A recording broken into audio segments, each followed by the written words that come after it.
කකුලුව කරියයි වට්ටක්ක කළු පොල් මාළුවයි තමයි අද වීඩියෝ එකෙන් ගන්නලා තියෙන්නේ. ඉතින් රෙසිපි එක ඕන කට්ටිය වීඩියෝ එක වෙනකම්ම බලන්න.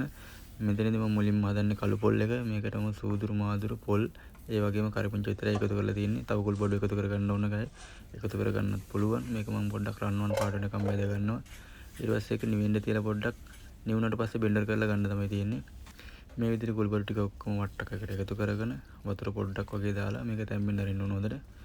මේක හොඳටම තැම්බුණාට පස්සේ අපි පොල් කිරි එකතු කරනවා. මෙතන මතක ඇතුවේ මිටි කිරි එකතු කරන්න ඕන. එතකොට තමයි ඒකේ ටික්නස් එකත් එක්ක රසට මෙන්නේ.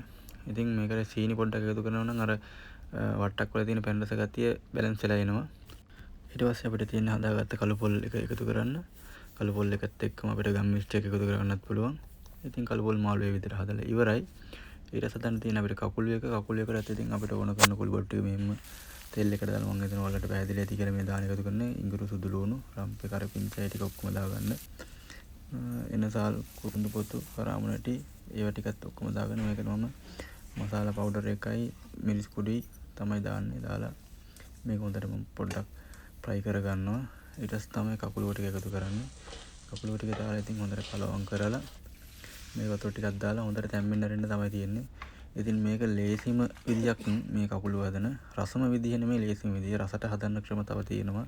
ඒවත් මම ඉස්සරහට ඕගොල්ලන්ට ගෙනල්ලා දෙන්නම්. ඉතින් මේකෙත් ඉතින් උත්තරම රහයි. මේකට මම මේ විදියට ලොකු ලොකු දේවල් කරලා නැහැ.